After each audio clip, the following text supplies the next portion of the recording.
therapist Anthony G, who's going to share on your journey through NA. Fantastic. My name's Anthony, I'm an addict. Hi Anthony. Can you hear me at the back? Just about. What about now? Yeah, okay. Good.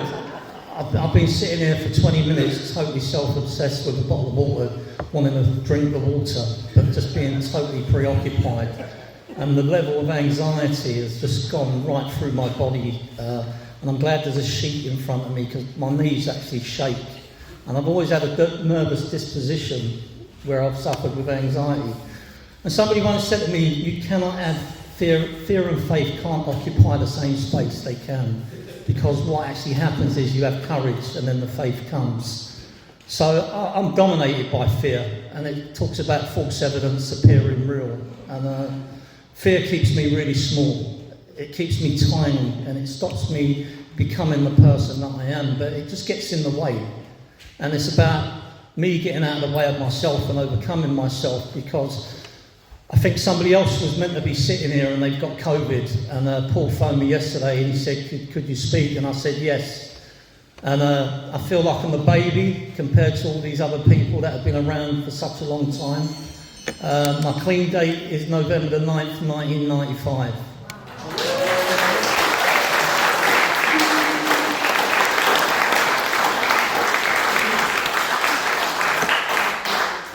And I've just been given the topic. What's the topic again? Your journey through NA. My journey through NA. What a nightmare. I didn't come to NA brimming with love. I didn't come in here honest. I didn't come here open-minded. And I didn't come in here willing. I was really defiant. I was angry. I was closed-minded. I was quite obnoxious. I was in the gutter. I was absolutely in the gutter, looking down my nose at people. And the wonderful thing about recovering addicts is your ego recovers very quickly. Within 24 hours, I was saying to people, yeah, but, and I know. I didn't know anything about recovery. I knew how to use, and I'd used for 20 years, and I gave it my all. I was a slave. And I looked up the word addiction, and it talks about to be enslaved. I was enslaved to the drugs. I gave it my all. I was devoted. I sold my soul just to have one more hit. I gave up my children, I gave up my life, I gave up my dignity, I gave up my self-respect, my humanity. You know, I stopped being a son, I broke my mum's heart.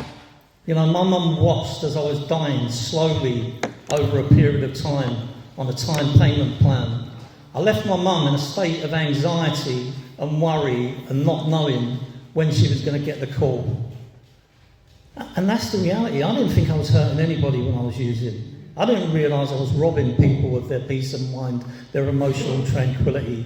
I didn't realise people were in a state of anxiety every time I went out the door that I might not come back. I neglected myself. I neglected my children. I neglected my marriage. I neglected anybody who came into contact with me. I abandoned myself just for one more hit. And I left an emotional wake behind me. That's a big word, wake, debris.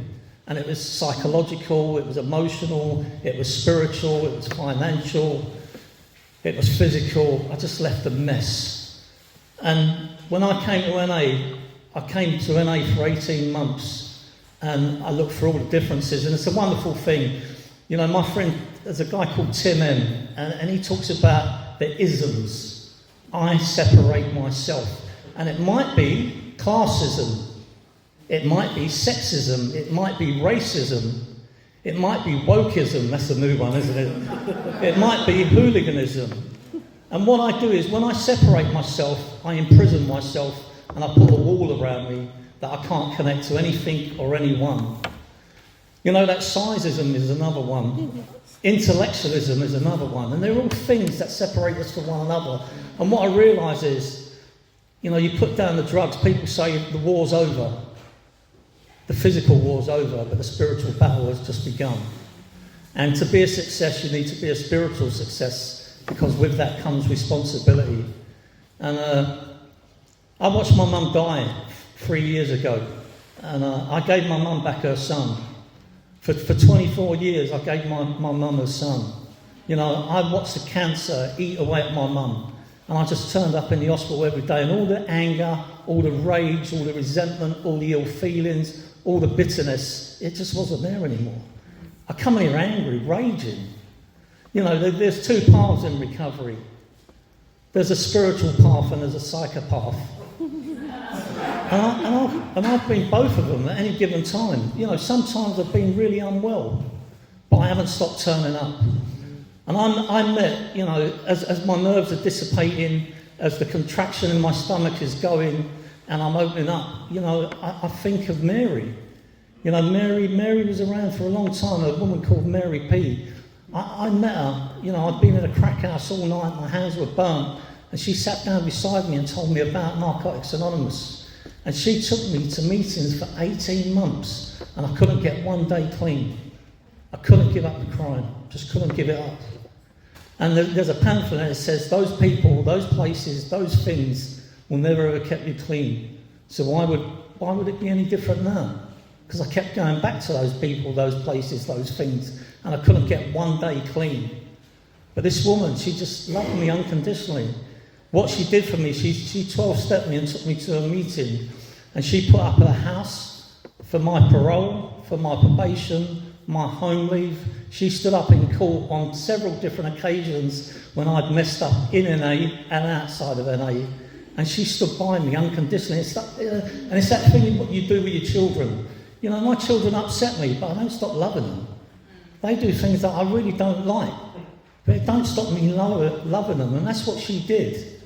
She just loved me unconditionally until I could learn to love myself. And I remember Dudley, there's a picture of Dudley to my left, which might be to your right, and I remember him saying, NA will love you till you can learn to love yourself. And I didn't have a clue what they were talking about. Didn't have a clue. You know, I'm Irish Catholic, I'm also black. You know, I'm mixed race. I come in here confused. I didn't know where I belonged, I didn't know where I fitted in. I came in here a victim of my past. I'm a product of my past, but I'm not a prisoner of it anymore. And I've got issues, and my issues have got issues. They've got a lot of issues, and it doesn't matter how many issues I've got. What I needed to do is I needed to take a look at myself, look at all the layers of oppression, and make some changes. And the rules in my house are: don't think, don't feel, don't trust, don't wash your laundry in public. A problem shared is a problem doubled. It's not halved, it's doubled. It's a code of silence. When I came here, my mouth's getting a bit dry. I'll drink some water in a minute after my obsession goes. And when I came here, I didn't trust anyone. My experience of men they were really violent. You know, when I was a child, men either wanted to smash the life out of me or they wanted to sleep with me. They wanted to abuse me. So why would I trust anyone? Why trust men? They're vile. But saying that, you know, my mum was really violent. She'd pick up anything and she'd beat me with it. Whether it was metal, whether it was wood, whether it was a strap, I got beaten with it. And I took the beating and I was brutalised. But that's not why I use. The reason why I'm an addict is because I have an allergic reaction to drugs. You know, when I use, I break out in handcuffs. Every time. I wind up in a room 14 foot by 7 and there's a bucket and I become an animal. And I slop out and I wait for exercise like you keep a dog caged. And then I get out and I'll do it all again. Because I had no self-worth, no self-esteem, no belief in myself. You know, I come from that place where I'm ashamed of me. And that's where the nervousness comes from, because if I expose myself and I show you who I am, I'm paranoid. I've got all these paranoid fears of being judged, criticised, being put down, being ridiculed, but that fear of abandonment, of not being liked, not being wanted, not being loved. I'm unlovable. I'm a misfit. And that's the internal dialogue. And I read this book, and it's not an NA book, and the police might pull me up afterwards. It's called Embracing Your Inner Critic. And what it was it talks about radio anti-propaganda. And that's what I've got going on. Propaganda, lies, deceit, something that condemns and puts me down. and it's got nothing but hatred for me and hatred for the world. And what I've learnt to do is just what Dudley said, people have loved me as much as I don't want to be loved. I think Jules says it really greatly. You got your arms open, you want to be cuddled, but as soon as you come near me, I'll kick you in the shin. I desperately want love, but I don't know how to do it. I don't know how to do intimacy. I don't know how to be close to people, because I'm waiting for any moment now to be betrayed. And that's my journey in recovery. My journey in recovery has been, it's been quite disturbing at times, and it's been quite spiritual, it's been quite joyous, it's been everything. There's been a lot of grief, there's been a lot of sadness, there's been a lot of happiness. There's also been incarceration, there's also been being nicked. My sponsor says to share the victory, but to share the victory you need to share the struggle. I got clean and I went away for a couple of years. And whilst I was away in the prison, anybody who walked into my cell, whether they liked it or not, got 12 steps. And what it was just to keep me safe, because I was terrified. I was absolutely terrified. And I came out of prison, and Mary, she put her house up for my parole. And I feel that, because Mary's not with us no more. She's not with us no more. 27 years clean, she put a rope around her neck and she hung herself. She was my friend. She was my good friend. Can you hold that a minute? I just need to, just got to have some water. My mouth's really dry. Self-obsessed again. Oh. Thanks.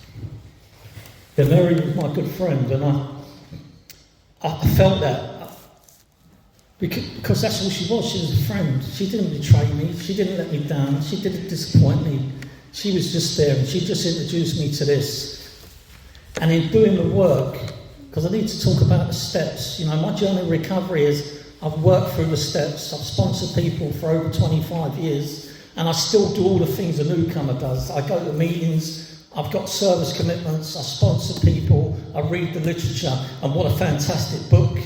It says many books have been written about addiction. This one has been written about recovery. It says give yourself a break if you think you're an addict, and read it, and read it, and read it, because it's a disease of forgetfulness.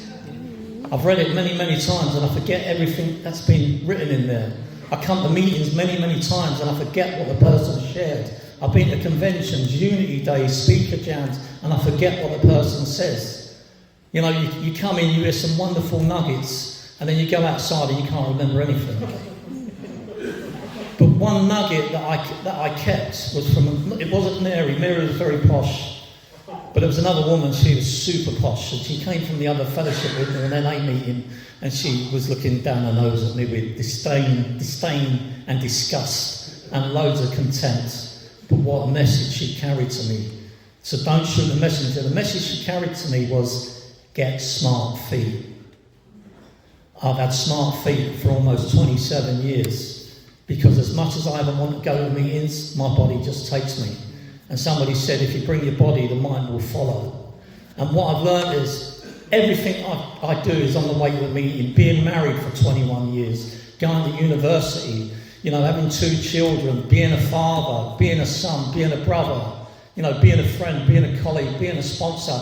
I do them all on the way to a meeting. I've travelled all around the world. My world was so small when I was using. It was round the block.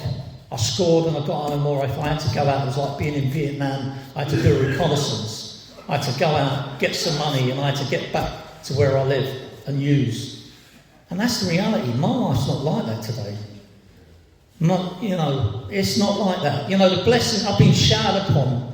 As I said, I thought I was unlovable. I thought I was a misfit. I thought I was ugly, worthless. I had no self-esteem. I thought I didn't belong. I wasn't part of this. I was on the outside looking in. I'm a part of this, regardless of what goes on in my head. I belong here. Each and every one of us has earned our seat here. And that's the miracle. It talks about the magnitude of the miracle in chapter 10. But it also talks about in chapter 8, it talks about a day clean is a day one. A day clean is a day one for everybody. It talks about the ultimate weapon for the recovering addict. In chapter 3, why we're here as a recovering addict, not someone who goes to meetings, but somebody who works the steps. I have to keep working the steps because I forget. And what really set me free in my journey of recovery was, as I said, was doing my step 4 and 5 and sharing it with another human being and allowing that person to hold me emotionally, psychologically, physically, and allow me to be me without judging me. You know, sharing the darkest secrets within my soul to another human being, all the shameful things that have been done to me, and then sharing it with another person and then seeing my humanness. I didn't realise I was a human being. God doesn't make junk. What happens is we become corrupt because people say, you're thick, you're stupid, you're an idiot, you'll never amount to nothing. And we start to believe the lie that we're worthless. I'm a child of God, of the utmost high, and I'm worth something, and so are you. You know, this gift is there if you want it. It's what you put in, it's what you get out. For me, I've done 6 step 4s and 5s because I'm a very troubled individual and I've had to do that at different times in recovery. And each time more has been revealed to me. And I think one of the things that was revealed to me, if you had an expectation here today that you was going to hear what you wanted to hear and you didn't hear it, it might be a resentment in construction. And you'll be going home with it. 5 minutes. And it ain't my resentment. But I realise resentments are a sickness of the soul. They're like poison. And John Connolly said it really, really well. You know, if you think of a crocodile when it's a baby, it's really tiny. It's a beautiful thing, tiny little crocodile in the bathroom. And you feed it. Beautiful little crocodile gets a little bit bigger. And you keep feeding it and feeding it and feeding it. And then one day you walk in the bathroom and the crocodile rips your head off. And that's what a resentment is. It's a sickness of the soul that will open you up to all your other character defects and eat away at you. And I think the thing that eats away at me is fear, anger, rage, self-centeredness, lust, pride, ego, gluttony. People like to put that one to the side. They go, it's my recovery body. You know, that's part of the denial. You know, gluttony, greed, the money. And it'll come at you, the disease will come at you, and if your drug using didn't kill you, your character defects will try and finish off the job. And that everything I say is not me. It's what I've heard in meetings, what I've heard in a seminar, what I've heard at a convention, what I've heard through reading. How can you hear something through reading? It's something I've read. And that's how it works. And I think I've been gifted. You know, they talk about the keys to freedom. How free do you want to be? You've got to ask yourself that question. How free do you want to be? And I want to be free because I can be a tormented soul, clean. And that's why I have to keep coming back and picking up the pen. The last thing I got nicked for was conspiracy to defraud the clearing bank in the city. And what I realise is the pen's mightier than a sword. And I say that tongue-in-cheek because it is. The pen's really powerful. When I pick up the pen, I get clarity of mind. I can see myself. Because I need to see myself coming. Because if I don't, what my disease wants to do is, just while I'm sitting here, it wants to manoeuvre me out the door. It wants to separate me from you. So as I'm on my own and I'm listening to my own propaganda, I'm listening to the lies. Because I'm either less than, which is most of the time, or I'm better than. And that's the disease. It oscillates. It goes from one extreme to another. And that's what the steps does. It gives you clarity of mind, it gives you insight, it gives you wisdom. But the only way you can keep that insight, wisdom and knowledge is to pass it on. And I heard that time and time again. You can only keep what you have by giving it away. And in giving, you receive. I didn't want to give anyone anything. I was a habitual criminal. It's mine. It weren't mine, but, you know, I claimed it. And I do all the things I don't want to do. I don't want to be a nice boy in recovery. I've still got issues, but I do it because it makes me feel better about myself. Thank God we're not all using. You imagine if we were all using, everyone in this room was using right this minute, right now. There'd be a mini crime wave. Mini crime wave. We're blessed. We're so blessed. I'm really, really blessed. I'm clean.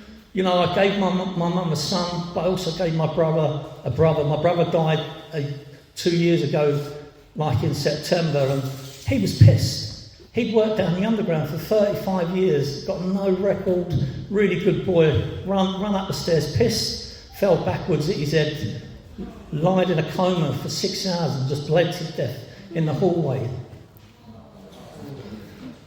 I always thought my brother never liked me. And he left me to be the executive of his will, and that's the journey of recovery. You know, when I was using, my family didn't want to have nothing to do with me. I was a pain in the arse, because they knew I was just coming around there for money.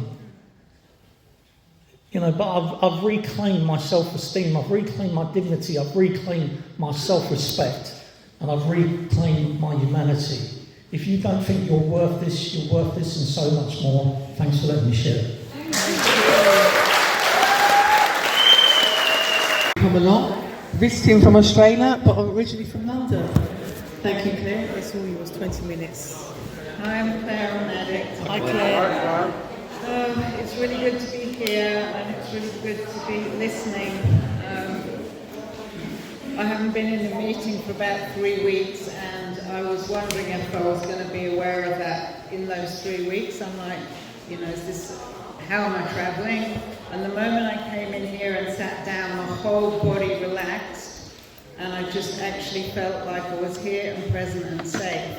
I know a few people in the room because I was in the London Fellowship from 89. But most of you I don't know, but it's that I feel safe. It's like I'm allowed to be me here. You know, the whole story's allowed here, the whole me is allowed here.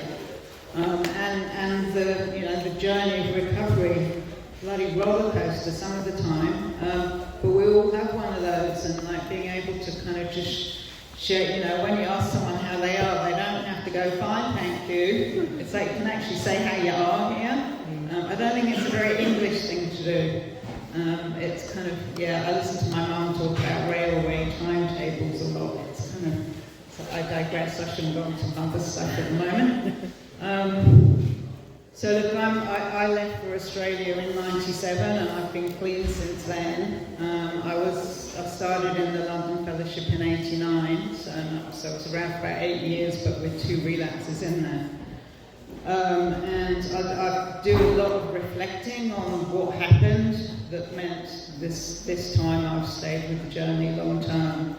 And a few things come to mind. One of the main things that kind of seems so obvious now, but it totally wasn't obvious to me when I started recovery.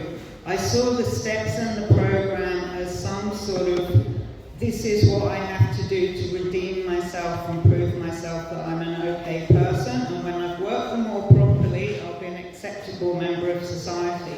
So I just need to do my best to do it right.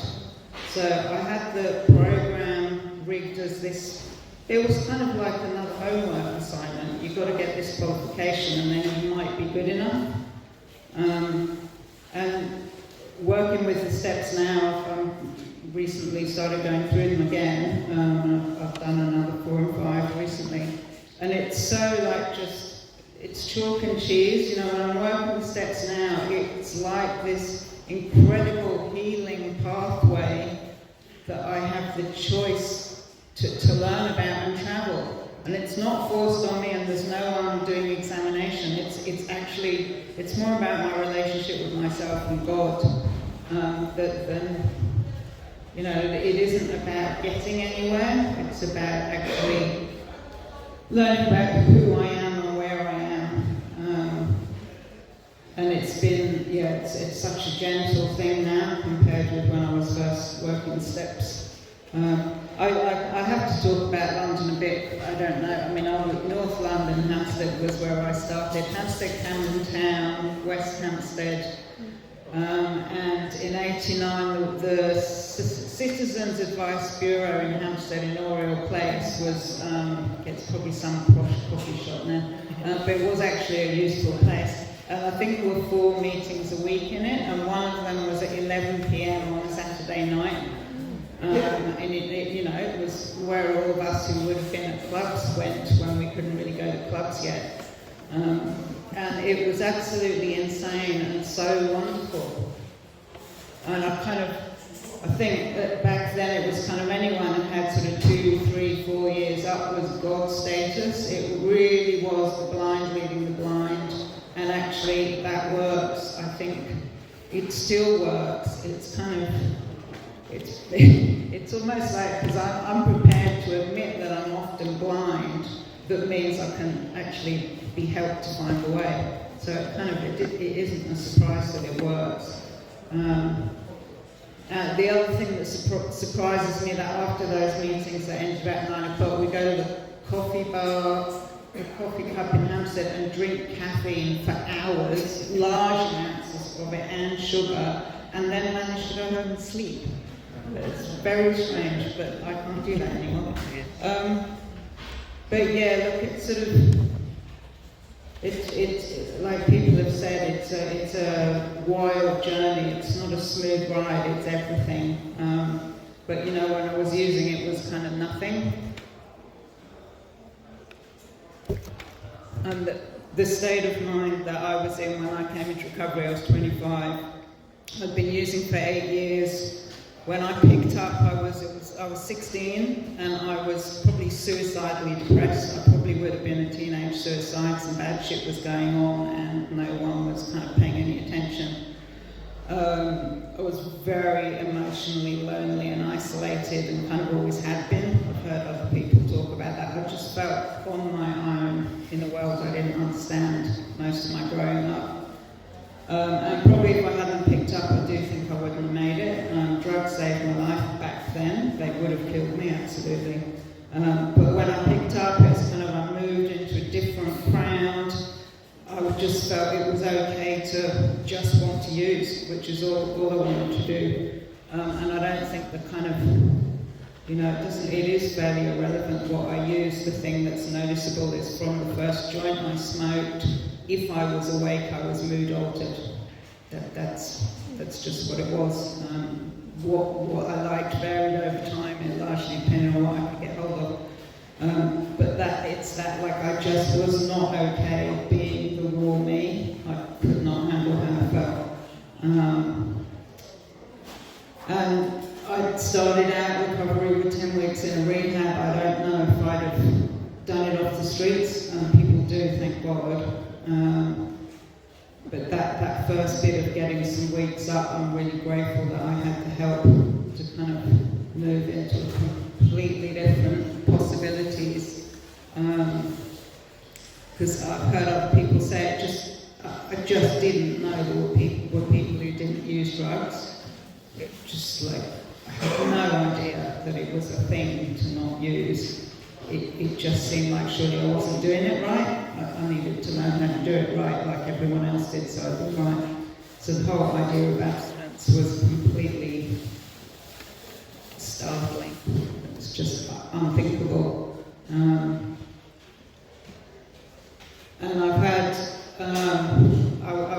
I've had issues with mental health, so I've been on mental health medication on and off through all of my recovery. I'm really open to say that. I think it's important because goodness knows I'm not alone with that one. So I did have a lot of trying to come off antidepressants, getting horrendously depressed, wondering why I wasn't doing my recovery well enough and I was getting depressed. And so it got quite difficult, and back then there was a lot of confusion around psychiatric drugs and recovery, and everyone can have their own opinion. I just have my own story, which is with antidepressants I've had enough stability to actually recover. When I lived in this country, I'd be on the floor with depression every January, February, March. It's not for no reason I moved to Australia. It makes a difference. So, yeah. A lot of other things have made a difference, but the depression part of my story is very real. And I think where I've got to in my life now is, you know, kind of, other people said a lot of things have happened in recovery. I'm at a part of my life where I actually slowed down quite a lot, and I'm doing a lot of service with the fellowship. I feel really blessed to have the time to do that. And I feel more on purpose, that my life has meaning, that I've got something to give when I'm, you know, being with other recovery actually when my heart opens, my soul feels alive, I feel connected with people. It's kind of, I sort of started off, it's like, well, I'll be in the fellowship till I'm normal, and I can be normal and do life like normal people do. And now I'm like, no, I'd rather be with us lot. It's like, I'm not sure that normal exists, but what I know is that the level of connection and community that I've experienced in NA is actually what I needed as a kid. I needed to feel seen and heard, and that how I felt mattered, and that my opinion was worth listening to.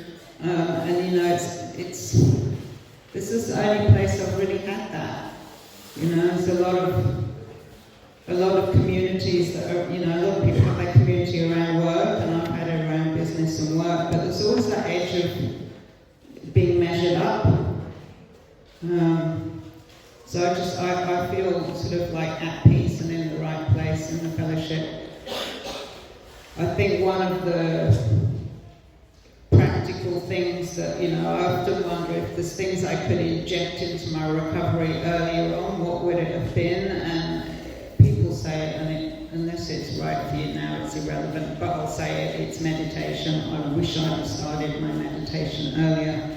I do a massive amount of 10 minutes every morning, and it's huge. It's a kind of mixture of, it's a bit scary. Don't want me to talk about meditation. It's a big secret.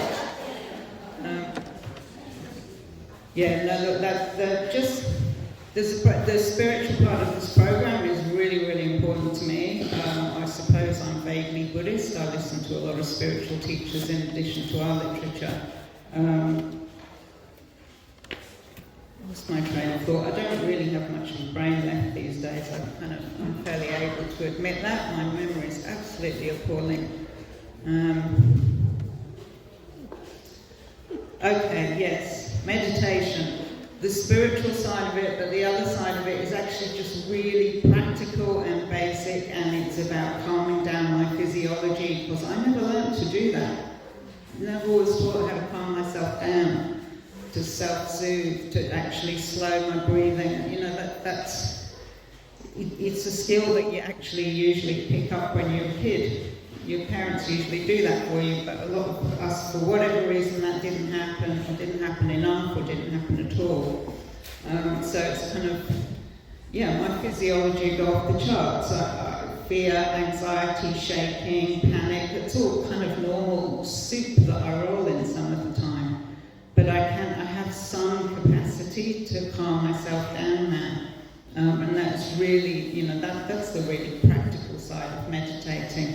It's just actually being able to get a bit of stillness, a bit of space in between the thinking, and just kind of that, I don't know, it takes me to something that the person who last shared about, kind of realising that I'm here, I'm a human being that got born here like we all did, therefore I'm as worthy as each one of us. You don't have to pass an exam to be here, to be alive, to be a person. That's God-given, whatever, universe-given. It's like, you don't have to, I suppose it's partly me speaking to myself, but to everyone here, it's like you don't have to earn approval in order to be good enough. I've had to flip it around and go, well, what if I'm good enough already, so then I can actually do things with my life that might be enjoyable for myself and others. It's a completely different,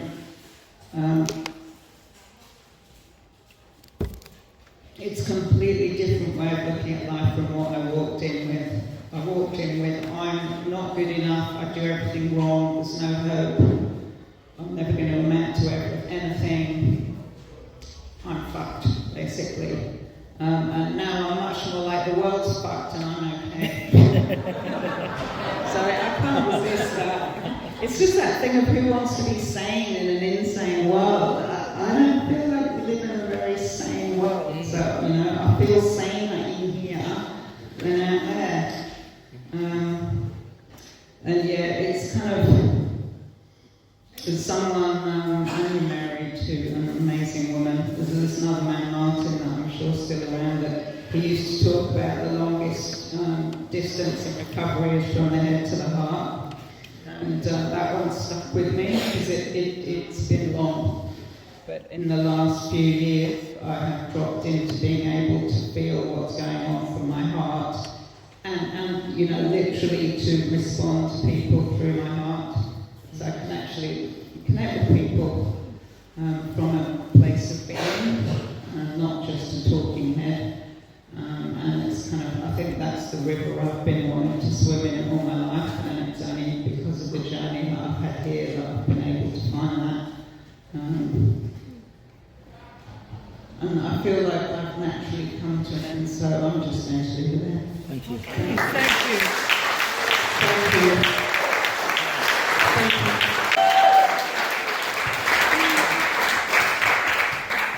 Thank you.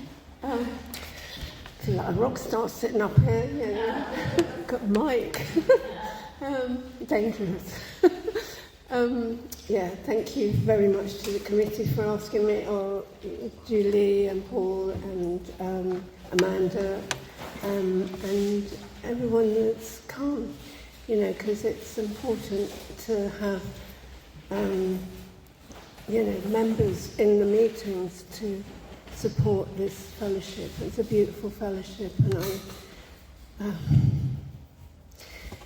can't tell you how happy I am to have stayed, because I heard the message in the beginning.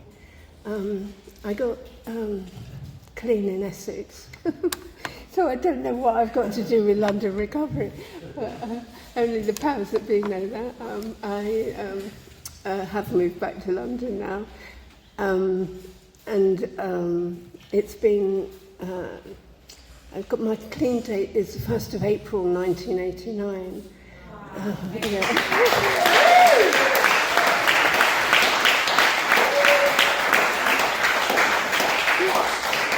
Thank you, NA. Thank you all the people that are still here, that were here in the beginning.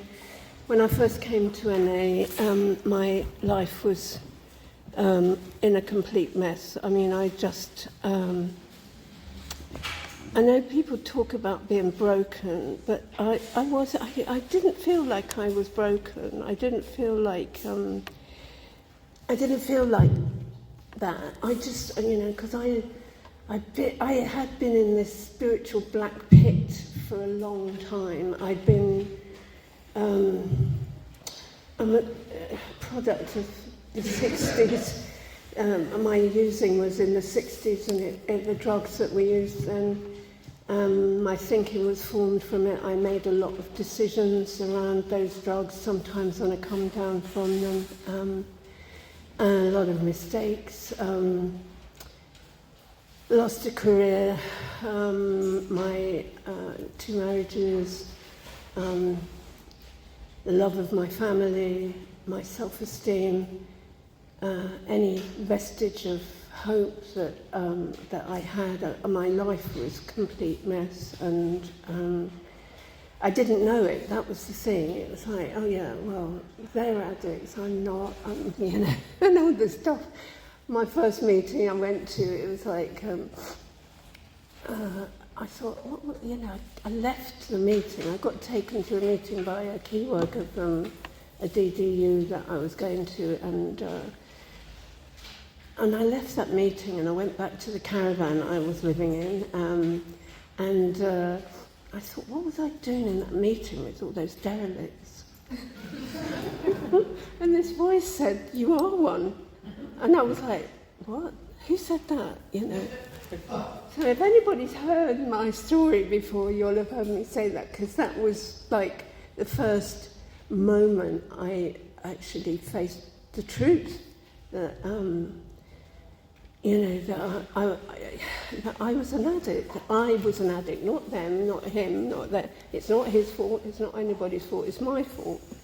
I'm the one that made these decisions. I'm the one that ended my life in the place that it ended up in, and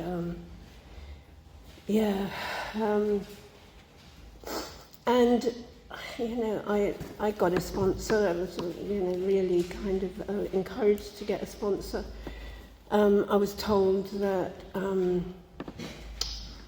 a sponsor would help me work the steps. I didn't know what a sponsor was. I thought it was somebody who was going to give me some money. But,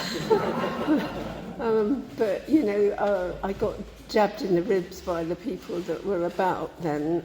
There were only like 4 or 5 of us in Essex. And we used to travel about and go to different meetings and support different meetings. I got jabbed in the ribs to say, look, she's over there. And I was like, oh, what? Who? But I never looked up very much. And she had nice boots on. So I thought, because the boot that I'd been wearing a pair of trousers and trainers that for about 2 years, and they never sort of came off, And because I lived down a dusty lane, a muddy lane, they were very dirty, and so compared to my shoes, her shoes were nice. She had nice boots. Thing is, she was a lot younger than me, and I thought, well, what does she know about my life, I've been around the world, I've been married twice, I've got 2 children, who are you, The thing is that I ended up really loving this woman, and she taught me, she knew about the steps, she was able to help me work the steps. That's what I understood. And that thing about age, race, sexual identity, creed, religion, or lack of religion, I had to give up religion to get the program. I was too confused by religion.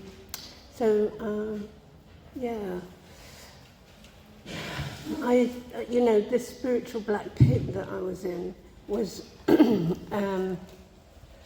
something that I described in meetings, or somebody said to me, actually that's purgatory. And I thought, yeah, I've heard the word, but I didn't understand as part of a religious sort of knowledge that it was hell. And that's the thing that's kept me clean, because I do understand and I do know that that's the place that I can go back to with one drug. That's all it takes. It's the one. I mean, I've been around long enough, heard enough people, sponsored enough people that I know that that's always what they say. I stopped going to meetings. I thought I could just have one. For me, I can't afford that. I don't have no desire. I was talking to someone before the meeting, and it's like having to take medication for an illness. Some people might think it's a great thing to do. Oh, you get a free buzz. Yeah, okay. Well, I'm sorry, I don't. There's nothing in the drugs that the life I have today and the program and the way my life is, the way I feel inside, the way all the growth that by working the steps that I've experienced this spiritual awakening, which has grown. It's more that what it gives me to be able to live life clean. Because I medicated the fact that I felt different. I felt like a weirdo. I was different. Everybody sort of said, "Oh, you're a bit strange, aren't you?" And I kind of, I don't know if anybody relates to that, but I felt that I had a lot of thoughts about things that weren't what other people thought, and anyway, I'm getting stuck in that place. What I did was I did what people suggested. I went to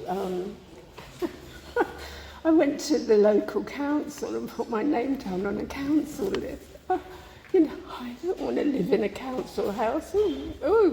you know, I was living in a caravan. It was like, you know, I can't tell you what it was like. In the end, it was cold in the winter and it was very hot in the summer. Most of the time we didn't have any electric. You know, certainly didn't have any, any clean towels. You know, washing the washing in the winter and putting it out on the line when the north wind is blowing is not, you know, pleasant, especially when you're sick, if you can, you know, drag yourself out of bed, you know. My children suffered a lot in my using, I think, you know. They must have been very confused about what happened to them, you know. They took them out of their school in Wimbledon and did this geographical because I wanted to get away from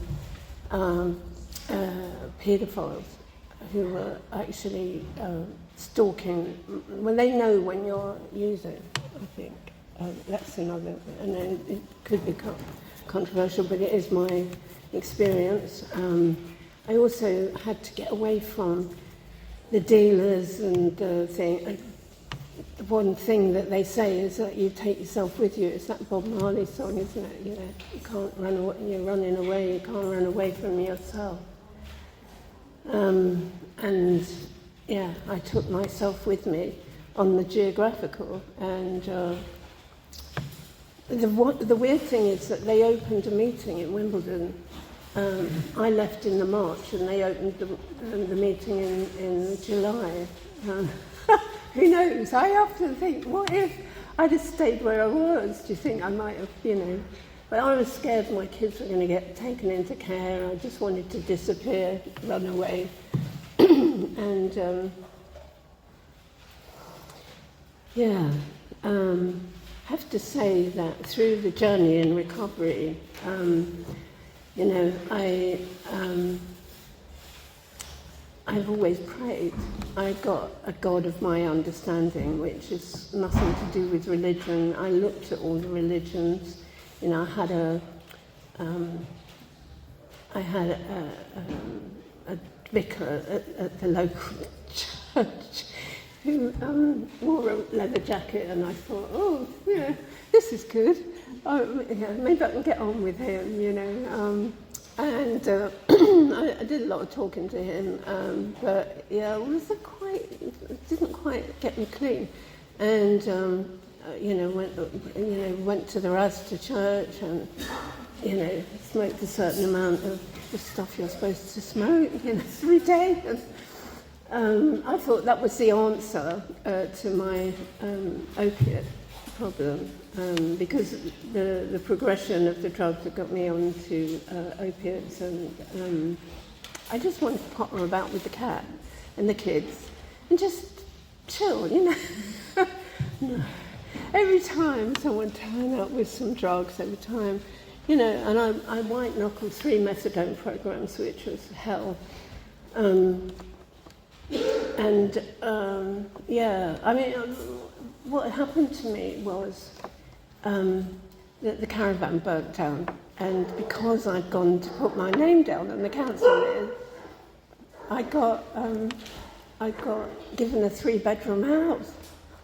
I was absolutely astonished, and all the time I was praying, like, God, I am so scared.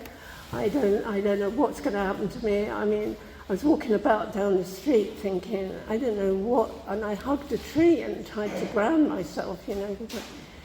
I mean, everything. I didn't have anything. And we used to go to the Dagenham meeting, part of the kind of posse of cars that went around, and some of the guys liked us for some reason, even though my son used to skateboard through one door, punch someone in the gut and say, yeah, you fat geezer, or something, and skateboard out the other door, you know. They liked us, and they got all their family to turn out their wardrobes, and so I ended up in a lot of 80s clothes, which I didn't know because I hadn't been in touch with fashion.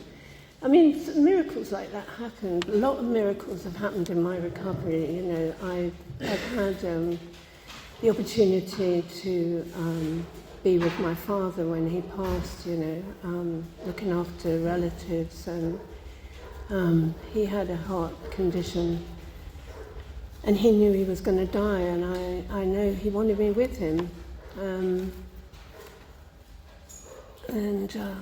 You know, some part of me thinks he still is with me.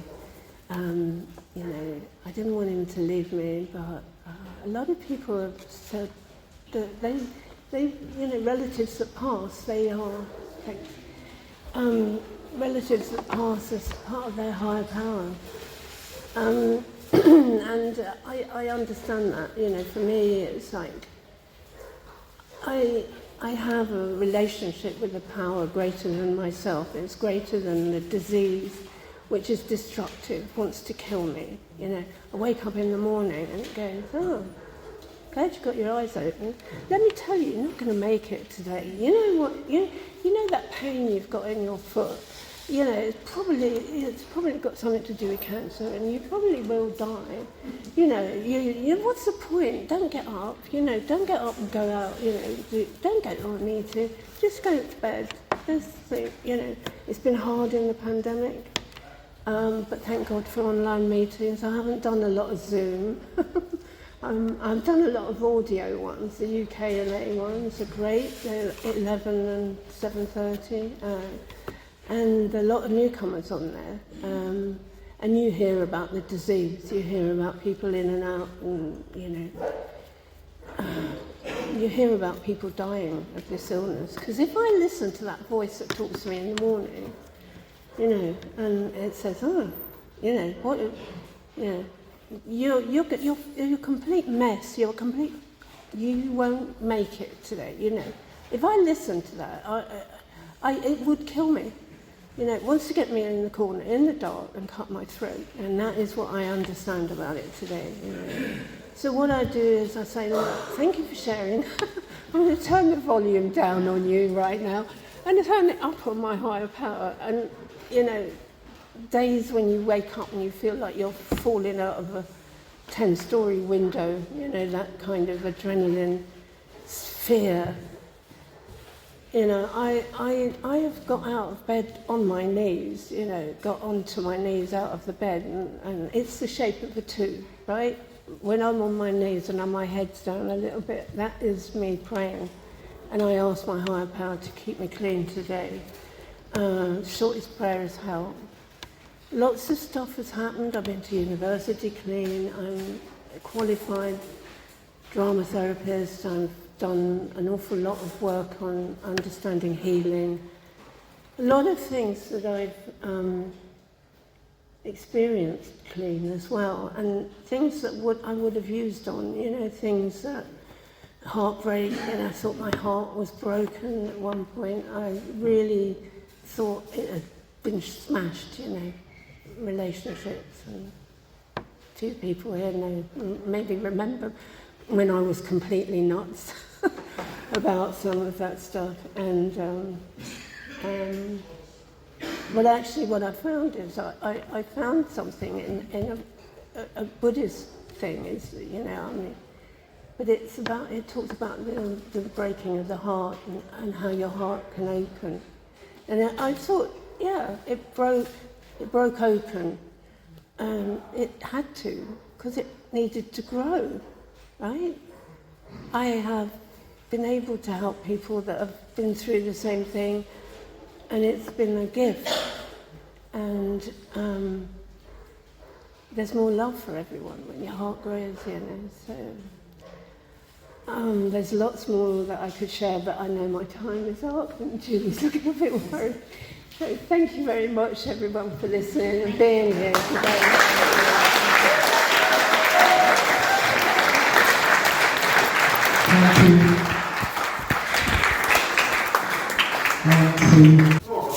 Right, thank you. My name's Robert. I'm an addict. I'm a grateful recovering addict.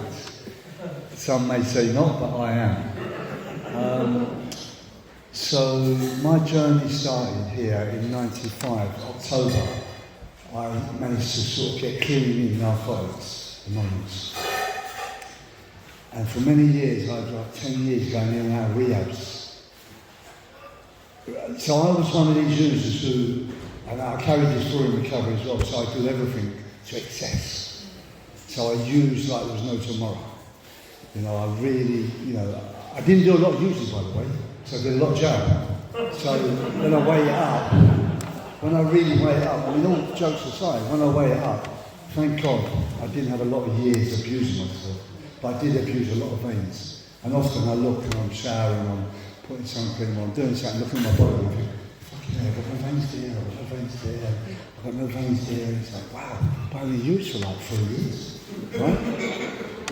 And so I got here, my mum, God rest her, she died. And that was the turning point where I just thought, I can't do this no more. I cannot do this no more.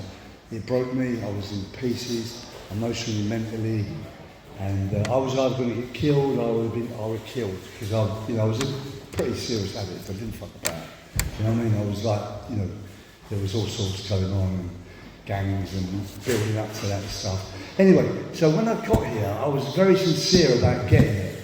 We talk about getting it, and my getting it was like, I had to change, you know, completely. I had to change my circle, I had to change my friends, I had to stop stealing. That was my career. I was a criminal. I stole, you know, and that's how everyone I knew stole. You know, the pub was the office. We went to the pub, that's where we hung out, that's where we did things. So when I got here, it was just like, you know, but I'd been in rehab, so I did like Concept House in Oxford in '86. And I don't know if anyone knows about Concept House, they sort of like, their philosophy is they strip you apart and rebuild you. And sure enough, they did that to me. And it was really interesting because I learned so much about myself, because I had no schooling. So when I hit here, I really learned a lot of stuff, but I started learning about things I never knew in life. And it was like, wow, and it was exciting. And I grabbed it with both hands, and thank God, I've never looked back. In 27 October, it'll be 27 years. And you know what, when I stopped, thank you. I really, you know, there's any newcomers or people struggling, but when I stopped, I really wanted a life. I didn't stop just to hang around and talk about how good it was or it wasn't or whatever. So I was determined, and also I had this extra energy, which I didn't know about. I then discovered a couple of years ago I've got ADHD.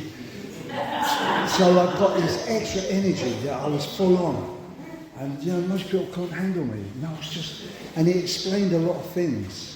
You know, because I've always been soul searching. I've been to ashgrams, I've been to men's groups, and I've travelled the world several times. I've really been looking, who am I? What am I? And I found out 9 months in recovery, my father wasn't my father. It's like, who am I? Do you know what I mean? Jesus, who am I? And you know what? When I discovered I've got ADHD, it's like, wow, that's the missing puzzle. Do you know what? It was amazing. It was like, you know, I've always put a lot of things down, so over the years, I'm an addict. And do you know, when I realised I've got ADHD, it's like, I do that because I've got ADHD, not because I'm a fucking addict. I do a lot of other things because I'm an addict, but not because I'm an addict. And it was, you know, and I'm still very young in that journey. And so what I did, I've got 2 beautiful children, so I just stepped back. So I got a sponsor, very early days, and I kind of worked through the steps. And I've got to be honest, I've never really been full on with the steps, because I've got a lot of other stuff that I work with. I've got an understanding that I've got in jail. I kind of got sections in prison, and I turned to God, and I never let go of that. When I got here, people talk about step 1, 2, 3, I said, I get that. I really get that. And I got it in my heart, you know? And that let it go, and the obsession was lifted. After 5 days, I got 5 hours sleep, and I was withdrawing with crack and snap. It's like, never has happened to me. I got 5 hours sleep. So, I wanted more than just hanging around. So I just threw myself into it. I got, you know, a bit of a career, and I've just evolved. I met a beautiful lady. We had 2 beautiful, healthy children, and we've been very, I've got to say, you know what, I've been very successful in NA. We fucking made a lot of money. Straight, you can do it. And I feel really, and I'm not saying that through egotistic, I'm saying it because we can do it. I'm a believer, and one thing I've always had, I can do this, we can do this. I've never thought, oh, I can't do that. It's like, gosh, you can do it. Give it a go. Try. But I even try to say to my kids, every day they get out of school, I say, do your best, that's the best. If you get C, it doesn't matter, you've done your best. Because in life, you will find where you're going to go when you do your best. That's my philosophy. Turn up, do your best, and the rest happens. You know, I've got great intentions, clean intentions. I come from a good, loving, caring place. I can be a bit naughty, I can be angry, I can be many things, but generally, I'm a really loving, caring guy. And I'll give you my last pound if you need it. So, NA has given me a great foundation, and I'm ever so grateful. And if it wasn't NA, I'm sure I'd have got it somewhere else. Because I was not going to just roll over and die. I'm not, I don't believe so. But I'm very grateful for what NA's given me. And I continue, I live in the country, I'm a little bit sort of out of touch with it at the moment. I live in the country, and I live in the middle of nowhere, and I live on my own. I split up with my wife, sadly, before the pandemic, and I moved to a home alone. And it really is home alone, which I love, but sometimes it's quite, I'm really cut off. And, coming today, it's a big day coming in London, because I even made a decision a few months ago, I don't want to work no more in London. I'm done with the energy that London presents. Too many people, too much like, dog eat dog. I moved to the country to get a quality of life, and it seemed like it kicked up even more work and more sort of chasing. But so in lockdown, I've got 2 kids who've got ADHD, and I don't know if anyone's had any experience with ADHD or got kids who've got ADHD. But it can be quite sad when you see the struggles, And so I took it on board to do a diploma, ADHD diploma. So I'm a now qualified ADHD coach, mentor coach, which blows me away because I didn't go to school. Just about, I'm a sort of verbal, physical person. I make things happen. Academically, not for me. Yeah, I really struggle with that. And again, it's another part of the ADHD. And I managed to do this diploma, and it's really opened me up that I want to give back. I don't want to sort of work with, addicts. I want to work with people who are struggling with ADHD. Because it's, and I really want to be able to, I just did a podcast with someone, and it was on 100 success stories of ADHD, and I suppose I'm a success story, because I didn't know I had it. But all that drive and determination and not giving in, and keep going and keep trying, I turned things around, I made things happen. I became successful. And I often wonder, and I pinch myself, we took the kids out of school, went around the world for a year, and it was like, how do we do this? How do we do this? It's amazing. And just there's been so many moments when I go, wow, how did this happen? Obviously I've worked hard, but also I believe, put good energy out there, good things happen. So I went back into work and done some step work when I split up with my wife, because I was probably, chasing money, paying for sex, not proud to say, I was lusting, I was chasing more and more and more. And I went back and looked at myself and sort of done some reflecting, and it was quite humbling. And I probably had about 18 months where I was completely on my hands and knees every morning in the pandemic, where it's like, I had to revisit the inside journey and look at myself. And it's really been good. And I've had a few months, I've kind of just gone a little bit, I'm sure some of you may know that, it just gets a bit, I've gone. And it's ironic, this morning I got up and did a ritual and got on my hands and knees again. And, and I sincerely pray. When I pray for the most simple things. I don't pray for a big house. I pray for people, and I pray for, well-being and, my loved ones, and, that people are, healthy and okay. And, I came in with grief and sadness, and sadly, there's been quite a lot of grief and sadness for a few months now. I've lost a very dear friend who was one of He sadly, he died through cancer, and my father-in-law just died. And we had my daughter's boyfriend's brother just died in a helicopter accident in Greece. And it was really close. It was like his young kid, 22, just been killed. And my son thought my daughter was in the middle, like they're in the emotional side of it. And I'm just like, wow, a young kid. Father-in-law is 90, he said, but it is, he had a life. That's what happens, we move on. We pass, we go. But when they're young and people die, it's so sad. And it's really got me like, but I don't hold on to it, I don't get all heavy and deep with it, but I'm just saying that's where I'm at. And, coming here, Paul, thank you for asking me, and all those who put this on, thank you very much. But I will go away and reflect, and again, there'll be another one for giving me a boost to say, you know what, I need to pick up, I need to move forward, I need to continue sort of looking at myself and just loving myself, because, I can be, as I said, I live alone, and I live in the country, and I live in a beautiful little setup, but I can sit there and eat shit, fucking watch shit, and do nothing. And it's like, what am I doing? That's not me. I'm a doer. I like to get up. I like to keep healthy. I'm active. So so this is again coming here, seeing some familiar faces and some old faces. It's lovely. I mean, it's incredible. I mean, going to meetings all over the world. Going to meetings, they don't even speak the language. I'm sitting there going, okay, I've got an idea. I think I know what they're talking about. When the body language are watching them, and it's the same old thing. I've been to Delhi, I've been to wherever, and can't find the meeting. You can't find the meeting, and all of a sudden you find it. And you're like, hi, there they are, one of us. It's incredible. But no, I'm not going to go on because I'm sure there's others wanting to share, but I'm very grateful. I put a lot of work in the early days. I did the best part of probably 12 years in the middle. When I had my own family, I backed off a bit. And, I've always helped newcomers. I do it naturally. We have the philosophy, you keep what you have by giving it away. I'm a great believer in that. I do that in life, outside of MA. Again, it's a natural process. I don't have to work at it. And again, it comes back tenfold.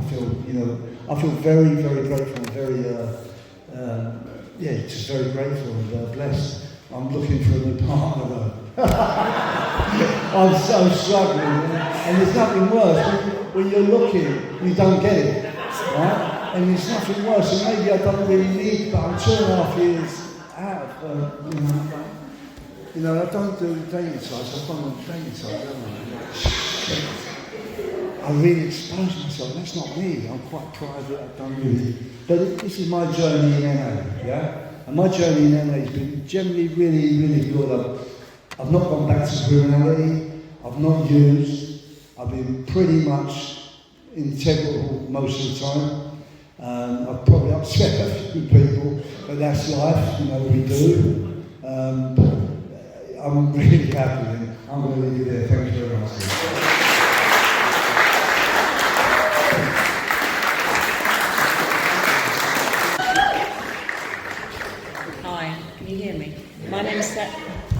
My name's Sarah, I'm an addict. Hi, Sarah. And wow, I'm at an Oldtimers meeting. That is just amazing, okay? It really is. I came into these rooms on the 14th of October 1984. Okay, so that makes me 37 years, okay? I have sponsees who are younger than me, younger than my clean time. Okay, I have sponsees who weren't born when I got clean. Okay, I mean, God, how old do I feel? So it's amazing to be at an Oldtimers meeting. We didn't have that. Okay, when I came into the rooms, the Where to Find was on maybe 1 or 2 pages. It was, NA was really small. Anyone who had, 3-4 years clean, like Dudley, Johnny, they were, oh my God, they were like these gods. It was amazing. And now I'm sitting up here, and I'm an old-timer. How did that happen? How did that happen? Okay, so I firmly believe that I have this dis-ease of addiction. Okay, so for as long as I can remember, as way back, I never felt at ease with myself. I never felt okay. I always felt, even at school, even in the playground, it was like everybody knew what to do and how to play and how to connect, and I didn't know how to do it. I just always felt on the outside, okay? And then it didn't help, my father died when I was very young. I don't have any siblings. I was just brought up by my mum, who, God rest her, she did the best she could, and it was shit, okay? Not her fault. And I've worked through the steps, and I've done all that, and I realised she did not sit in a chair and say, how am I going to fuck up my daughter? Okay, she didn't have a clue. She didn't have a clue. So, there I am, riddled with fear, anxiety, insecurity, just really finding life difficult. And then at about 15, I find sex and drugs and rock and roll. And that, to me, was the answer, And I have to be honest, my journey into NA, I first started smoking dope and taking speed when I was about 15, 16, and I thought, this is so great, why doesn't everybody do it? I mean, this is amazing, my God, And if I'm really honest, for the first few years, it was fun with a capital F, concerts, festivals. I didn't have any feelings, okay? It anaesthetised me completely. It was great. And then, I've heard in these rooms, people used to talk about my drug of choice. Well, my drug of choice was everything. But basically, I found heroin, I found smack. And that was the answer, okay? I was anaesthetised. And, I don't need to tell you what the using was like. You all know what it was like. It doesn't matter what you used. As it says in the preamble, none of that matters, okay? The only way I can describe my using was trying to score a £10 bag with £9.50. Okay, that was it. Okay, and I ended up at 28. I didn't want to live anymore, but I didn't have the courage to die. Really, I just was plodding on.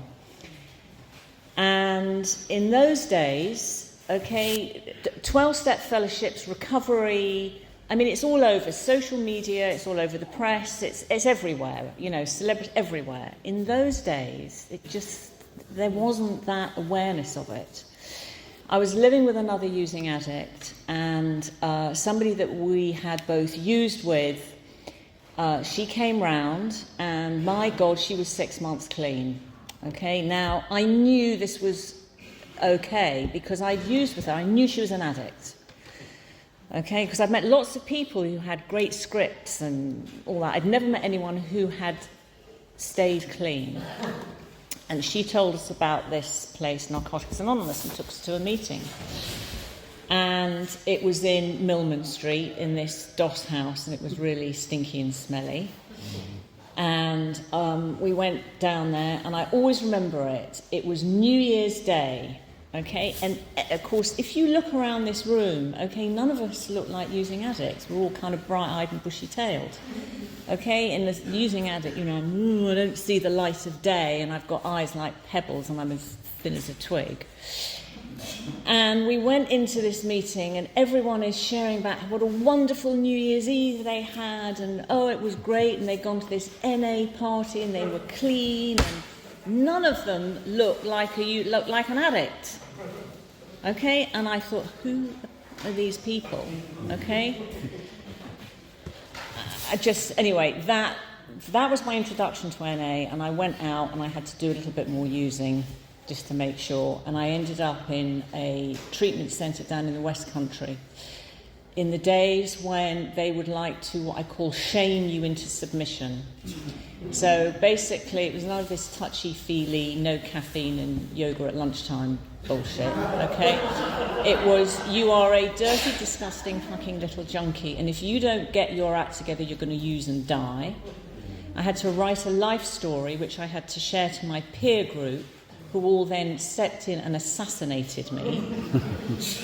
Okay? I was in there for 2 months. I got clean.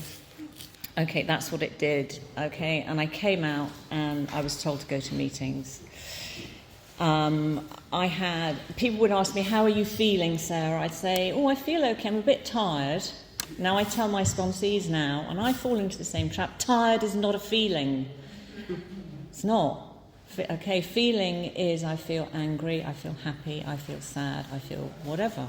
Okay, I didn't know what those were. Anyway, blah, blah, blah. So I didn't know really what to do. I had nowhere else to go, and I thought, okay, I will go to meetings, I will give this a shot for a year, and I'll just see what happens, because I know what it's like out there. I know using.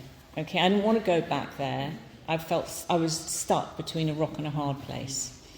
And I thought, I'll go to NA. I sort of kind of get, don't use Class A drugs and stick needles in your arm, but maybe I can still have the odd spliff and a bit of a line of whatever here and there. Let's go and see. Anyway, I went to meetings and I was like that, the jelly out of the mould. I didn't know how to speak to people. And let's just be mindful when we talk to newcomers that they're frightened and they're scared, okay, and they don't know where they are and they don't know what this is, okay, because it's very overwhelming, okay, and I felt really overwhelmed. Anyway, people suggested I got a commitment. Having a commitment was great. I got a literature commitment. That's really good because you don't have to do anything. You don't have to talk to people. All you do is you get to the meeting, you put the literature out, you sit at the back. You didn't have to make an announcement in those days. And then you got at the end of the meeting, you put the literature away. And in those days, you could still smoke in a meeting. Okay, so you put your hand up at the end to sweep up the cigarette butts, okay? So again, that's really good because you don't have to talk to anyone. So I'm going to meetings, I don't have to interact with people too much. I'm doing the literature and I'm sweeping up cigarette butts. And I'm thinking, I'll just give it a little bit longer. And here I am, basically, a few years down the line. Like other people have said, my feet got me to the meeting. Now, what I've learned in recovery, okay, is I have this hole, this spiritual hole that I try to fill with drugs and alcohol. I try to fill with anything. I put down the drink and everything, okay, I come in, I've still got that hole. And I feel like that I have that dis-ease of addiction. And my addiction is like, that kids game whack-a-mole? I whack everything down and it's still something else is going to pop up. Okay, so if I'm not filling that spiritual hole with drugs, I'm going to try and fill it with anything. Sex, money, food, shopping, you name it. I'm going to try and fill that hole. And the only thing that fills that hole is a connection with my higher power and the 12 steps of Narcotics Anonymous. That's what fills that hole for me. And it took me a long time to realise that, okay? And I come in, I get clean, they say, step 2, step 3, you've got to find a higher power. I had difficulty with the concept of God. So my suggestion for anyone who's new and who's struggling with that, it's the program of Narcotics Anonymous. It's the one thing I need to know about God is it's not me. Okay, it's good, orderly direction. It's the gift of desperation. It's whatever acronym you want to use, okay? But like other people have said, I came into these rooms and I got love and acceptance when I couldn't give it to myself. Okay, and I shared this often when I do a chair. It's like, I don't know how the electricity in this room works. I don't know how, when I flick a switch on the wall, the lights come on. Wow, that's amazing. Okay, I still have electricity in my life, even though I don't know how it works. That's the way the program is for me. I have no idea why coming to a room, sitting in a drafty, actually not a hot, sweaty church hall, with a bunch of other recovering addicts, sharing how I'm feeling, what's going, why does that keep, I have no idea, but it's the therapeutic value of one addict helping another. I come here and I'm NA, Narcotics Anonymous, I'm not alone. I'm very lucky today. I have lots of friends that are in the rooms. Lots of friends that are not in the rooms.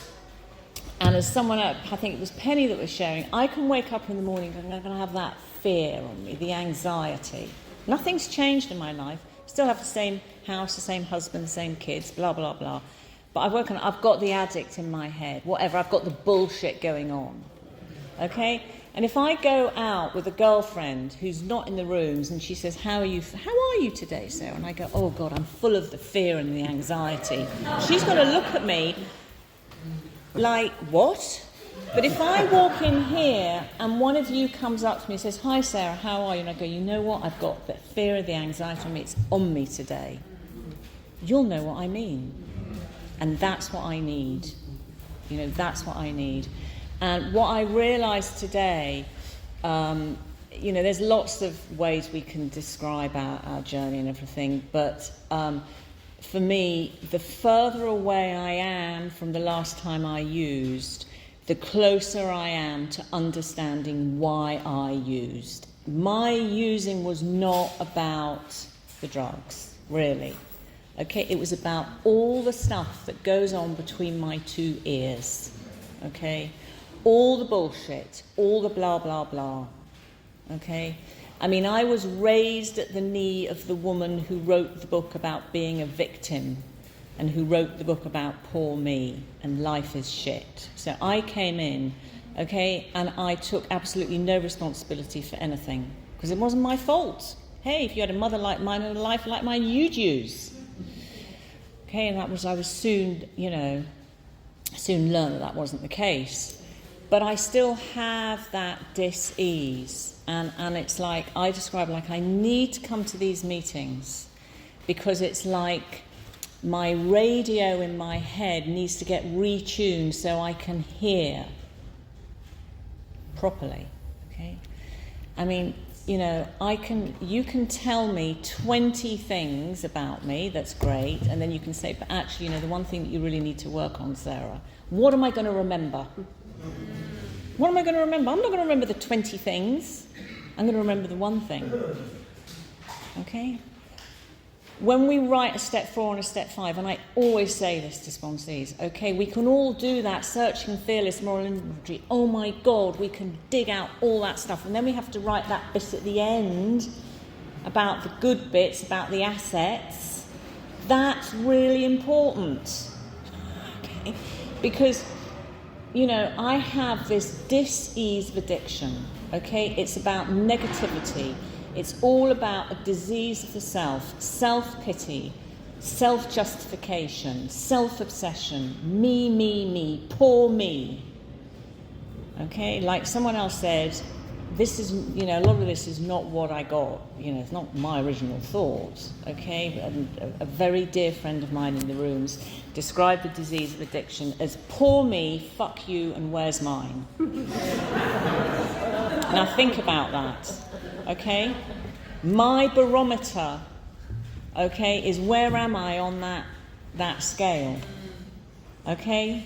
And if I'm on that scale at all, my dis-ease is loud and clear, okay?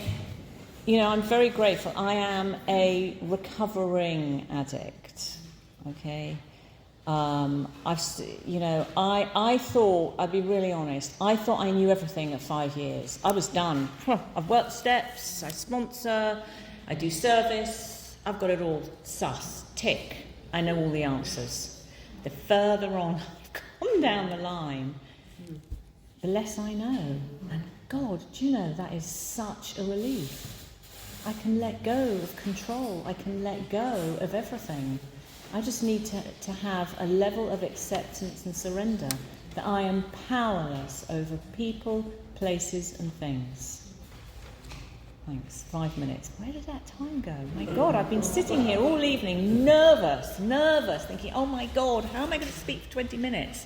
And I've got 5 minutes. I've got to wrap it up. My journey through NA, okay?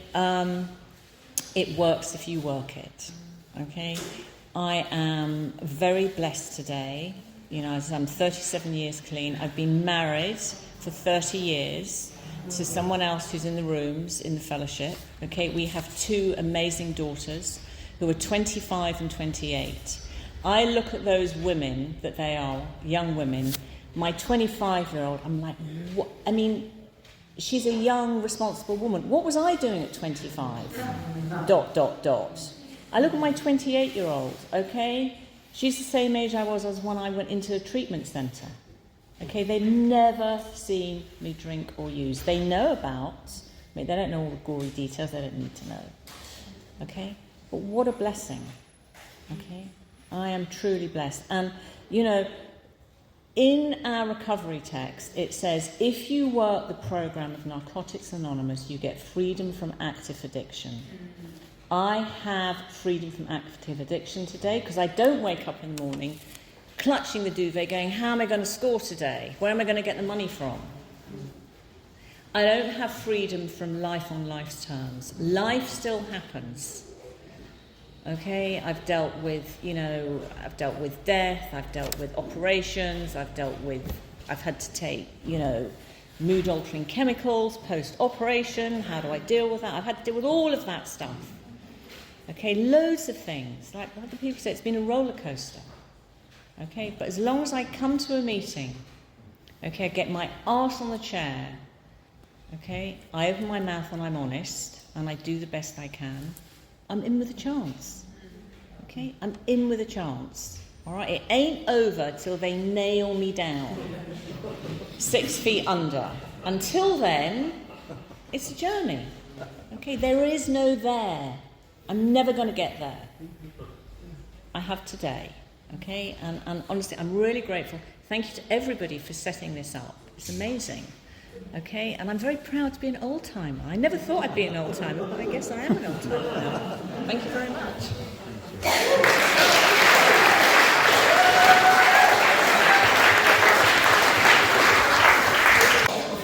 I'm Tolis M, an addict, and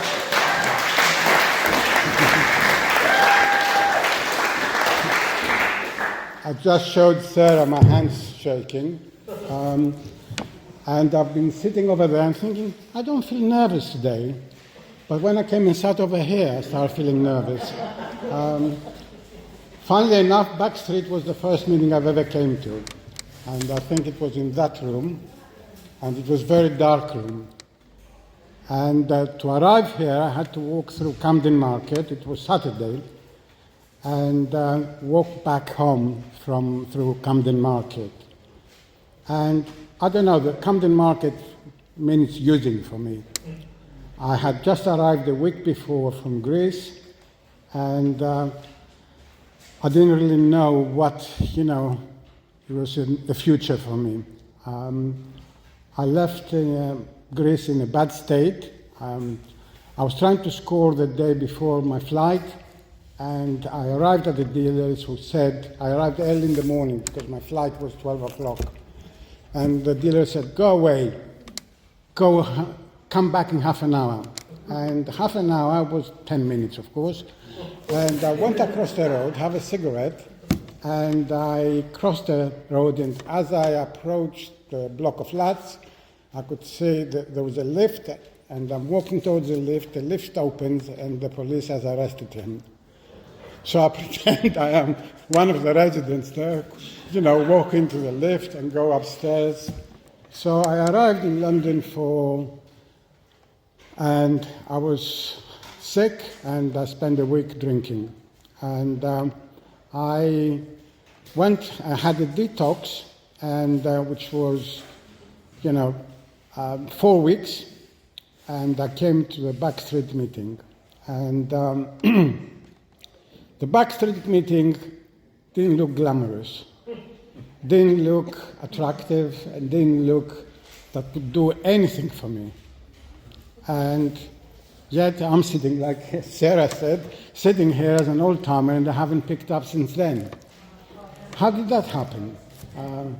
And I'd like to sort of approach it in a different way, because what I had a gift with me at the time, and the gift then was desperation. I arrived really desperate to find something different. On Thursday, I went to the hospital. I go for regular checkups at the hospital, and I give blood. And it's always a half an hour operation where one of the nurses tries to get blood out of me, then gives up, calls another one, and then they call a doctor.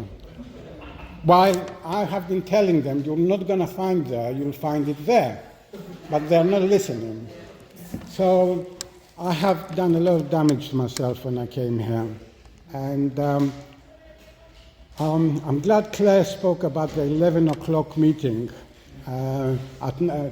which was in Hampstead Heroes, up in Hampstead. And because I used to feel so depressed there. On Saturday nights, I felt very lonely, very lost, and very alone, as in not in a relationship.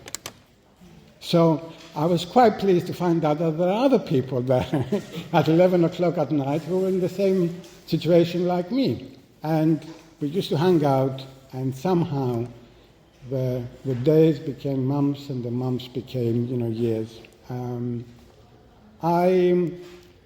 There are some snapshots that stay in my mind.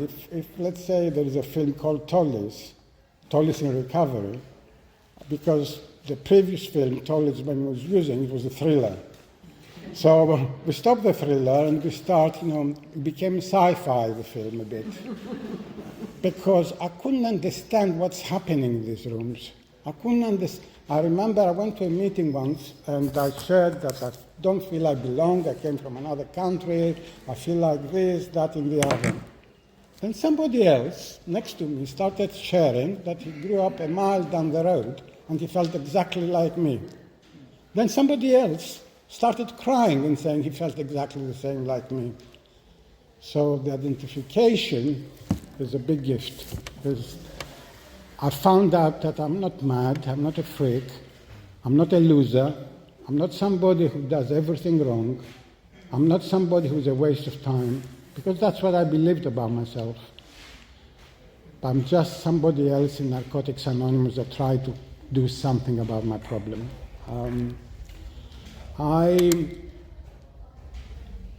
At the time, a lot of the recovery was happening in King's Road, which was a very beautiful place, very, young. I still, have Frankie Goes to Hollywood, Relax, Don't Do It, and Madonna in my ears. When I remember those days, it was like I was transported in a different world altogether. But what I think I was given another gift in recovery, and that was fun. I never thought that I could be clean and have fun. And when I say fun, I mean good fun. We went clubbing, we had parties, I played football. I played football until I was 44 years old. And I was never good at it, but I enjoyed it. Because for 2 hours, especially in early recovery, I could forget all the madness that goes in my head. I just enjoyed but within that, there were problems. I used to pick fights when I played football. That's the only way I knew how to play football before. And one day, I had an argument with somebody, it became a sort of, not a fight, but, exchange words. And somebody said to me, Tolis, don't mess with him. He just come out of prison because he hit somebody with an axe. So I thought, I went back and said, I apologize, I was out of order. And I remember one of the players who was in my team said to me, Tolis said to me, I enjoy playing with you, but can you keep your mouth shut? And that was the first time somebody said that to me and I listened to it. And I changed. and I start enjoying, this hobby. I start enjoying it, and I realized that in life I was involved with a lot of things, but I wasn't enjoying them because I wasn't right inside. I was carrying that madness, that aggressiveness, that, me that people talked about everywhere I was. And in geographicals, that's why geographicals don't work. Because wherever I go, I take myself with me. So it had to be an inside job. And I did a lot of service to start with, and I loved being in meetings. I always loved it, and still do. And I got involved in different things, but the most amazing of that was near my home. I used to live in central London, and then when I was about 3 years clean, I moved to Brixton. And at the time, there was one South London meeting in Maudsley Hospital. So I remember talking to Johnny, one of the founders of this. I said, "What do you reckon, man? It's far. What shall I do?" He said to me, "Tolis, put a spring in your step, get a kettle, and start a meeting." And as it happened, a few other people happened to be in the area, and we started a meeting in Brixton, which has been part of my journey, really. And I could always gauge how I am by my relationship with the meeting. There are times where I don't want to go, and I know it's the times when there is something going on with me. And I've been going there for 35 years. I said, as long as I'm in the area, I made a commitment, I'll be going to that meeting. Unfortunately, I stayed in the area 35 years, so I'm always there, and I even have a chair which says Tolis on it, and people take the piss. They tease me, they sit there, they put coffee there, just on purpose, And I find it really funny about myself that I can keep something for 35 years. I could never keep anything for longer. I mean, Rob talked about ADHD. Probably I had it too, I don't know. But somehow in recovery, I learned to relax. And when I walk in meetings, I think something happens to me because I relax. And when I go to the hospital, on these visits, to take the blood pressure, and they say, your blood pressure is high. I say, can we try once more? And I imagine myself being in a meeting, and my blood pressure is fine. So there is something about meetings that there is an energy that works on me and says to me, things will be all right. Tolis, you can do it. And Tolis, things will change. You just have to turn up. And when I was about 8 years clean, I found out that I had severe health problems. And I thought my life was finished. I remember walking down, from Belsize Park, from Royal Free Hospital, and I was crying. But I was crying not because I felt bad. I was crying out of gratitude about what I had in my life at that moment. And I thought, I don't want to lose this. This is so bloody good. I don't want to lose it. And it went on for, still got some of the problems, and went on for many years, and ended up having to have a liver transplant. And I thought, I'm snookered, that's it, goodbye world. I was 29 years clean at the time. I thought, I'm not going to make it, etc., etc. I was in bed for 6 months in the hospital, and I remember my sponsor James and Vicky sitting next to me eating Ferrero Rocher, chocolates. I remember, I remember sponsors of mine that came to see me. I remember one day, I'm asleep in the bed in the hospital, and the door opens, and I could barely see. And there are 3 newcomers from the meeting, one holding apples, one holding oranges, the other one holding bananas. How are you doing, Mr. T? They said. You know how much it touched me, how much It gave me the strength to go on. And this is what the fellowship is. The fellowship is my family. You know, when I was in that hospital, my family didn't come. My mother didn't come, my sister didn't come. But people came from Greece to see me. And that's to spend. A couple of friends came to see me to spend because they thought I was on my way out.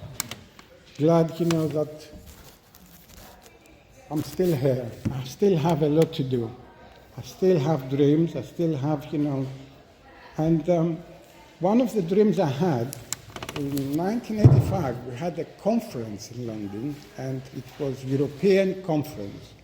And there were all people from different countries, you know, in Europe. But there was nothing in Greece at the time. And somebody said, Tolis, get up and talk about Greece. I said, well, there is nothing there. What can I say? He said, never mind. Sounds better. If you put another country, it sounds good. So I got up and, you know, said what I had to say. And there was one other member. And we said, we have to do something. He said, yeah, let's translate the first pamphlet, you know, who, what, how, and why. And I remember the following week, I went to a meeting, and there was a newcomer there, and I said, hi, you know, my name is Tolis, what's your name? She's proud, a Greek name. So she became the third Greek in the, you know, in the fellowship, etc.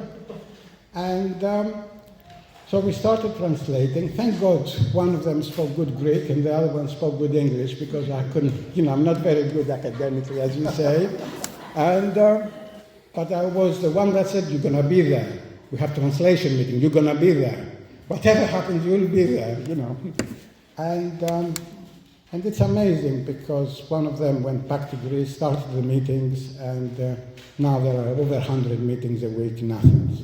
And it's amazing, because to witness something like that, to witness the growth of UKNA in South London, it has been a miracle. Has been a miracle. Now there is so much passion for recovery, and we all slug it off from time to time, we all do. But behind that is a passion about what's the best way, what is the best meeting, what is the best recovery, what is the answer to this, that, and the other. And I was in Athens for 6 weeks holiday, and there is a coffee shop that is open 24 hours. So people finish, meetings there start at 8:30 at night, finish at 10. So everybody congregates at that coffee shop between 10 and 4 a.m. And it's amazing to sit. My wife said to me, what do you do over there till 3 o'clock in the morning? I said, we solve each other's problems. And there is the laughter, and there is, you know, serious talk, and there is, you know, support, and there is, you know, and that's what UKNA is about. It's about real life in the way I understand real life. Maybe, like I said, the norm, whatever we think is normal out there, doesn't do it for me. Doesn't do it. And I quite often have visions also getting old in UKNA, and I don't mind, because my late sponsor had, you know, he died 51 years, sober in AA, and he was my sponsor for 22 years. And we built history. I remember once I went to him and I said, I made this mistake and I feel shit. And he said to me, well, take your inventory. If you need to make amends, make amends. And he said, don't forget you're a good man. When I heard that, when I heard the moment that I feel completely down, completely, you know, the old hatred comes from time to time, that belief about myself that I mess up things. But when I heard it from him, and I know he meant it, he didn't just say it, he meant it, because other times he gives it to me with both barrels. And now I've got a different sponsor, different. He's not a guru up there, he's a friend. He's somebody who got clean together and we can share our lives and it's okay. There is understanding, there is some different perspective, and that's how sponsorship evolved for me in NA. And so where I am now, I try to sort of maybe keep my mouth shut. I think that was one of the best, advices I got, and a lot of the time I keep my mouth shut, whether that's in a meeting or in real life, and it helps with the peace of mind. And I learned that in NA. Nowhere else could you learn it on a football ground,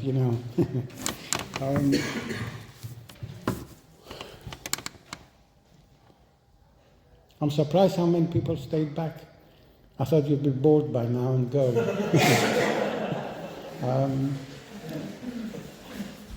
But I'd like to thank, Paul and Vicky and Julie for organising all this. And it's been great to remember how NA, which was, like Sarah said, when we got clean, you talked to people or professionals or I used to see a psychiatrist who, after 2 years, he said to me, now it's time to stop going to NA and, get on with your life. And for 19 years later, I kept sending him every year a card saying, I'm still clean, I'm still going to NA.